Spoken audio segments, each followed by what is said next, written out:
Hi guys, it's Lori and welcome to Learning with Lori. I'll have to work on the title of that. I want to make this year be the year that I really implement and learn and glean from my personal development. If you guys know me, you know I talk a lot about personal development and how it has helped me. If you're just getting to know me, you'll learn that I talk a lot about that. The reason why is because, well, personal development for me has helped me change the way I think, helped me change the way I look at things, communicate with other people. When I first became a beach bike coach, okay, so I was the master at Spark Notes, Cliff Notes, all through high school and college. If it wasn't a really cool, fascinating fiction book, I really didn't touch it. And so when I became a beach bike coach, everybody's talking about this personal development and reading books, and I was like, I didn't get it. You know, they were saying things like I needed to become a better person. I needed to, learn more, to be able to help people better. And I thought, I'm a good person. I'm okay. I'm cool. I don't need to do that. And I realized that as I was getting more and more into the business, there were skills that I was lacking because I was doing something different. Time management, financial, different communication skills because I'm talking with all different types of people every single day. Learning how to deal with my negative thoughts and my critical thoughts, and learning how to deal with negativity from the outside world. So I decided to dive into personal development, and I asked, okay, so what should be my first book? And several were suggested, and I picked this one from John Maxwell. And so that's why this year I'm going back to my roots and starting with this book, because it is the first one that I read that I just opened up my eyes to the idea of needing personal development, because he actually talks about needing to have a plan and a purposeful plan to grow. He talks about the difference between potential. Like when you hear that word potential, it has such hope and such big aspirations to reach your potential. It gives you an excitement.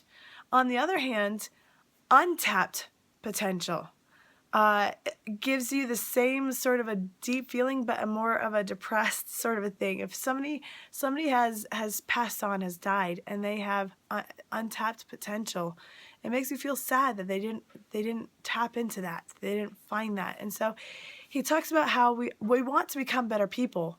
We want to become better in our jobs. We want to grow our relationship with our family and our spouse and our friends deeper and better.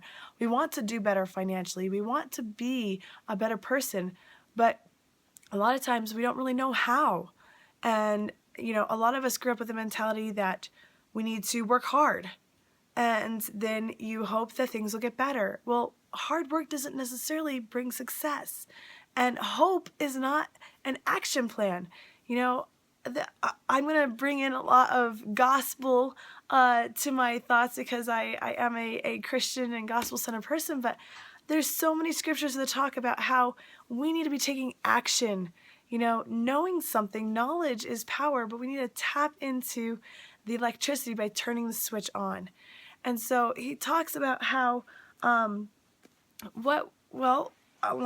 have my notes, but I love this quote from James Allen that he quotes. He says, people are anxious to improve their circumstances, but are unwilling to improve themselves. Therefore, they remain bound. And so what I've learned through my personal development so far is that we need to be able to, instead of looking outward at how to change your circumstance, you need to start working on yourself. And that really also applies in what I talk a lot about in my challenge groups. When I talk to my challenge, when I talk to people who want to lose weight and get fit and get healthy, I talk to them about how changing the inside is the most important thing, because you can do a workout and eat healthy all you want, but if you're dealing with demons and negative emotions and negative thoughts, then you're carrying extra baggage with you that's weighing you down, even if you don't realize it. And so that was my commitment for 2016, is to read 10 pages every single day and then make these videos just a little bit longer because I want to introduce myself and the reason why I'm doing this, but to then do a little clip about what it is that I'm learning and what it is that I'm going through and thinking in my aha moments and sharing that with you guys, because the best way to learn is to teach. And so that's my goal for this year, is to teach more about what I'm learning so then you guys can also follow along with me. If you want to get this book, it's on Audible to listen. I listen to a lot of books, and so I listen to a lot of personal development, and that's one thing that I really wanted to change, was not to just be busy in the car, when I'm making dinner, when I'm in the shower. I'm always listening to personal development, but I wanted to take some time set aside and actually pick up and read a book. So I challenge you guys to get it off of, Amazon. Go to your local bookstore. John Maxwell, 15 Invaluable Laws of Growth. And it will help you kind of understand the reason why it's important to have a plan to grow. And it also outlines a way to create that plan. The one thought I'll leave with you is a quote from his book, where he says that if you set goals, you may or may not hit those goals, and you may or may not grow, and you may not become the person that you want to be. But if you focus on becoming the person you want to be, if you focus on growing, then you'll become the type of person that hits those goals. And so that's my plan for this year, is to become the type of person that not only makes goals and hopes they come true, but to grow myself to become a better wife, a mother, a child of God, and therefore feeling more fulfilled and more successful by the year's end. So, all right, there you go.